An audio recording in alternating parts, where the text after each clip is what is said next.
hi, welcome to WWE Girl Talk. This is our new channel, obviously. And basically what we're going to do is just talk about WWE while we're watching it and just let you know our opinions and our funny things we've noticed, and hope you enjoy it. We're going to try and do this as often as we can, but obviously we've got jobs, so it's hard to do it sometimes. So I hope you enjoy it. I'm Ashley. And I'm Coral. So we're going to start with the 18th of August, the day after SummerSlam. So the Raw has started with Steph McMahon doing a really shit Steph chant thing. It was really bad. But she got really out of breath, like really quick. She got so worn out. But it's like, I think it's because she needed a new bra. Yeah. I do. Because it's like, you know when you're jumping around, you got boobs. Like those of you that know, some men maybe. But when you're doing that, that can get you like really like out of breath. Yeah. So I think she needed a new bra. So get a new one. She should do a bit of a splurge rather than buying her diamond rings. Yeah, she's seriously that rock on her hand. Yeah. But yeah, new bra, Steph. Soz. Then she just talked a load of rubbish, really. And then Nikki come out and lost the shoe. Yeah, Nikki lost the shoe. Lost the shoe. She recovered well. She did recover quite well. She did recover well. That was alright. So she not only loses matches, but she loses shoes too. Yeah. Brilliant. But not only that, I hate her when she holds a microphone. Could we just ban the Bella Twins from microphones? Yes. Because it's awful. It's cringy to watch. Don't do it. Just, like, tape on their mouth, something. Don't let them near it, because it's awful. Like, ugh. I think they need to train, and Stephanie looked mortified, if I'm honest. She looked like, what the fuck is going on? Yeah, she was just like looking at her like, yeah, learn something, like, watch me. And she kept kind of butting in, I thought, to try and emphasise what was going on, but it was just getting more and more awkward. And then there was the stupid slap, and then her crying, but she wasn't crying. No tears. No tears. No tears. It was bad. She might as well have been shampoo. No tears. No tears. So the next match was Team Dad, what we like to call them. It's Mark Henry and Big Show versus Luke. I can't remember their names. They're that boring. It's Luke and Eric, but I can't remember their last names because they're that boring. Luke Harper and Eric Rowan. Boring. Just a boring match. But the thing is, they came out and I literally thought we was watching last week's episode. Yeah, on SmackDown. Yeah. I was like, are they just repeating this or something? I got really confused, and then I was just like, actually, no, it's not. Why it happened, I don't know. It's just got no storyline. There's just nothing. It's just, what's the point? I don't know why Mark Henry and Big Show are a tag team. They just are happy to be there, though, don't they? They do. It's because they've got nothing else to do. Like, fuck it, might as well. Yeah, and it might be a silly attempt to create a feud between Big Show and Mark Henry. Yeah, or just some kind of feud between them two tag teams. But they're nothing to do with each other. No, nothing to do with each other at all. I understand that they had a match on SmackDown, but I don't really see the point apart from that. Yeah, it kind of seemed a bit like, oh, we need to feel something up. All these guys are free this week. Let's do it again. It didn't make sense. I mean, we were just saying, like Ashley just said, they might try to create a feud between Big Show and Mark Henry. Like, something will happen in one of these matches, but why they need to keep repeating that match, I don't know. And is Mark Henry even the world's strongest man anymore? That must be so outdated by now, surely. And Mark Henry and Big Show are probably the only people that have been world heavyweight champions and gone nowhere. Yeah. Like, literally gone nowhere. I think it's probably just better to them just to give it up. Yeah. While they've got dignity left. And I also think that Mark Henry's beard doesn't match his head anymore because he hasn't got any hair. But saying that, we got beef. Eric's beef. Beard weave. Yeah. Amazing. New word. Hashtag it. Beef. You know, we've got a hashtag up Twitter. Okay. Beef. But yeah, Eric's beef. It doesn't look real. No. But he's got beef. Don't touch the beef. But who? Don't mess with beef. I think he touched it, didn't he? Luke touched it. Luke touched the beef. It's so boring. I can't remember their names again. All right. That was such a boring match. We even watched it and guys, maybe something's going to happen at the end. Nothing. Oh, there was a nip slip. There was a nip slip. Yeah. The match was so bad, they just needed some attention, so I thought Big Show just got him out. Big Show's nips. Newsflash, Miz wears a napkin. After Miz wore his napkin, we see Seth Rollins and Dean Ambrose throws ice over him, which I thought was really funny. But I found it kind of pointless. Because obviously you got that big ice bucket challenge thing going on at the moment. So obviously I think that was a bit of a reference to that. But other than that, obviously, I know they got their feud going on, but it kind of felt a bit like, let's fill this gap with this and just show that they still hate each other, and that was it. See, I kind of liked it because it reminds me of the old kind of WWE stuff where it was just really childish, and I love all that stuff. Yeah. So I really enjoyed it. I found it really funny. Yeah. I was laughing. She It was funny. Well, it was funny. Like, at first, I was like, oh, wait, that's funny. And then I was just a bit like, what was the point? Yeah. But, yeah. See, we both agreed that there should be a Money in the Bank stipulation match. Yeah. So if one of them wins, they get the Money in the Bank. Because at the moment, it's just a bit pointless Seth Rollins having Yeah. it. He's not doing anything with it. Yeah, cash it in, man. Just do something, for fuck's sake. Yeah, we need a bit more of a like, woo, because obviously Team Dad versus the two we can't remember because they're so crap. Team Beef. Yeah, Team Beef. Hashtag it. Imagine Corporate Kane and Triple H and Seth Rollins having like a massive bitch fit. Yeah. Why is Corporate Kane a thing again? Why? I mean, if you're that tired from wrestling, give it up. Stop. And just stay as Corporate Kane. Stop flicking in between. Like, one week you're wearing a mask, next minute you're like back in the suit again. Just stop. Keep it one or the other. Pick one. Pick one. Consistency is key. Yeah. Just like this video with my jumper. I'm glad you clicked on because that's what I was getting at. Yeah. Okay, so then we go to the Divas match with Natalya and Paige. I like Natalia's top. Her top was nice. The shorts didn't go. No. But the top was nice. And no, but she went. It was really good because it could have been really tacky, that top. But You suited her. yeah, it was nice. So well done. Yeah. Well done. I'm really disappointed with the finish though. Yeah. With AJ Lee coming out and then obviously doing what Paige did to her over the past couple of weeks, and I think Natalya's better than that. She can actually wrestle. I'm like Eva Marie, she can't wrestle for shit. I like her hair, but apart from that, she's shit.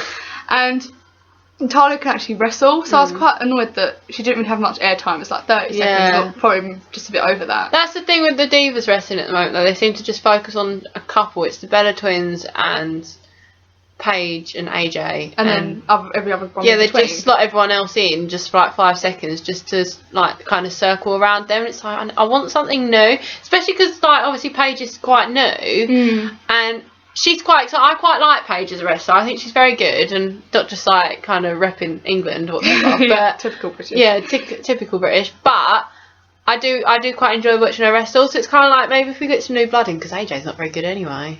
She irritates me. Yeah, she's irritating. I don't like AJ. And the whole frenemy thing's kind of getting boring now. Yeah, at first that was funny. I really enjoyed that at first, but now it's just like Stop. Yeah. You've killed it. yeah, Overkill. yeah. You play something too much, you know. Gets worn. Okay, so the next thing that happened, Triple H, Stephanie, Brock Lesnar, and Paul Heyman all came out and got the new belt out. It's Shit. horrible. I hate it. It looks cheap, tacky, it's gross. Doesn't match Brock Lesnar. No, it doesn't suit It him. doesn't suit him. It's too small for him. Yeah, it just doesn't look right. No. Yeah. And I get it's got his logo on it, fair enough, but apart from that, it just looks like they put all the money into John Cena and thought, we better give some to Brock, but not as much. John Cena, go home. 10 years! Ugh. 10 years! No! There's nowhere for him to go now. Yeah. But we were saying, like, that's why we think he's been champion so long, because they get stuck. There's nowhere for him to go, because he wins, and then he loses, and then he's like, oh, I've got to, what do we do with him? Yeah. So there's nothing to do. And so we had Paul Heyman come out and talk. I love Paul Heyman with the mic. I love him. Absolutely love him with the mic. He needs to have it all the time. But this went on for so long. Too long. We lost it. We lost the plot. We was like, I don't know what's going on. And we was kind of on edge, like, waiting For something to happen. Yeah, because nothing happened.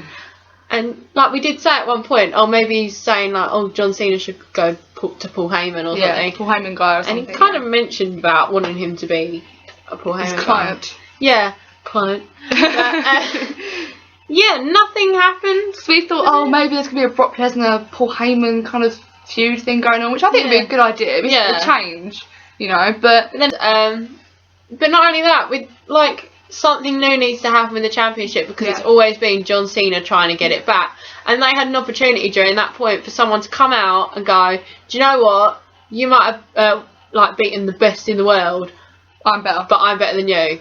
And that was it irked me how much that they had that opportunity because Paul Heyman went on for a good 10 minutes. 10 minutes. It was just ridiculous. And a poor Divas match got cancelled because of that, probably. Yeah, and they went, oh, Randy, in the next match, you're just going to do your thing. Do your thing. Do your finisher. Yeah, done. finish up, done. And so, yeah, We think he makes things up. We think Paul Heyman makes them. Brock Lesnar was trying to mouth the same words as him, but it wasn't happening. Yeah. Brock just looked like, what the fuck is happening? Yeah. I think Paul Heyman just gets the script and then makes it up as he goes. I reckon he had a paragraph like that. Yeah, like this. Like that. And he turned it into like 3 pages. Oh, it's just like, I just imagine the team backstage just going mental, like, oh my god, he needs to shut up. So that's it, the rest of the show's cancelled, he spent too long. It should be like the Oscars and stop playing the music when they're done. Yeah. Just... Oh my god, can we get Stu right in and just be like, when anyone takes more than a minute, just start the music. But it's like with on the Oscars and that, the microphone goes down in the floor, so just get a microphone ropes down that goes into... Be great. Because Paul Heyman's good for not 10 minutes. There's much more they could be doing at that time. Especially because I was on edge the whole time just thinking something's going to happen and it didn't. Disappointment really. But... Yeah, and then Triple H at the beginning just looked like he wanted the belt more than did. Yeah. He was like holding more of the belt. Brock's just like... And then like Triple H like, yes, it's mine. But Triple H and Stephanie are cute. Okay, so then we had Dolph Ziggler versus Miz with the rematch for the Intercontinental Championship. Yeah. Napkin Man back. Napkin Man's back. Love Napkin Man. I think he should make that a thing. New gimmick. Miz is now Napkin Man. Yeah. Provided he still wears the napkin. Yeah. Right. He needs to. We're putting that picture on our Instagram as well. So. Anyway, so it was a good match, I thought. Yeah, best match of the night so far. Agreed. But I thought it started off a bit slow paced. See, I quite liked it, but then at first I liked it because I thought, if it's got to get speedy towards the end. Yeah. But then it was just a total anticlimax with a count out. Yeah, and we had adverts mid match. That annoyed me because it was like the best match so far, and then it was just like, okay, it's going to interrupt your viewing. Yeah. So yeah, that was a bit of a disappointment. But it was generally a good match, nice, fast paced. But yeah, the count out because we was watching it and we forgot that you can't win the title via count out, and so we got all like, yeah, Miz, yeah, so yeah, it was a bit of an anticlimax because we're kind of rooting for the Miz, to be fair. Yeah, we are. So I like Dolph Ziggler. Dolph Ziggler is a very, very good wrestler, but I didn't like him after that match. No, he's got bad hair, noodle hair. Yeah, noodle hair. It didn't look like he'd poured a hot noodle on his head when he was like, I want noodles. Yeah. I want the Miz to kind of win it back, but I think it was too soon to put an Intercontinental rematch on. Yeah. Straight after SummerSlam. The night after SummerSlam. So, but it's nice because I think it's going to get a bigger feud now. Yeah. Before it wasn't. Like it was just there. It was just there out of nowhere. It was just I don't know where it come from. Yeah. So yeah, it's going to be quite good. I'm quite looking forward to that actually, and I think that's what I'm going to be rooting for most for each episode. Yeah. The next few weeks if they carry it on. So I hope they carry on the Napkin Man gimmick. I like the napkin thing. It's great. Yeah, I think Paul Heyman struck again. Yeah, that match was short because of Paul Heyman. Paul Heyman talks too much. Time beast. Time beast. Time beast. Hashtag it. So the next match, Jack Swagger and Cesaro. I hate Jack Swagger. Why is he there? Awful. And that gimmick has gone on for too long. Yeah, I stopped watching WWE for a good maybe not a year, but it's still going on. It was starting off when I kind of dropped off for a little bit, and it's just like, is it still really got? And that's the thing, he's got old. Like, how many times has he wrestled Cesaro now? Like, it's happened too many times. It's kind of just got to a point where it's like, I'm not even sure I paid that much attention to the match because I was just a bit like, oh, okay, like, yeah. Cesaro is just there. He doesn't have a purpose. He's just there for the spot. Yeah, again. Well, he does that swingy thing, doesn't he? Still, it's just pointless. Like, what has he got to do with Jack Swagger? Nothing apart from a match from every so often. I just don't really get it. And then, but I do love Bo Dallas. Yeah, he came out. He's like, oh, I love it. It's like, it's a gimmick, but it hasn't got old, and he's got a proper baby face. Every time he just says everything, it's just like, oh, it's just like, cute. But Jack Swagger needs to move on because I'm bored of him. I'm bored of him and Rusev. That's just run its course. It really has. So I'm hoping like this whole Bo Dallas thing at the end means it's going to be a new angle to it. Yeah. It'd be good for him to get a bit of exposure. I love Bo Dallas. I think he's really good. I really like Bo Dallas. I think they're trying to turn him heel, but it's not working because the crowd just like him too much. They're really into it. But it's like when Punk went heel, everyone loved him. Yeah. Okay.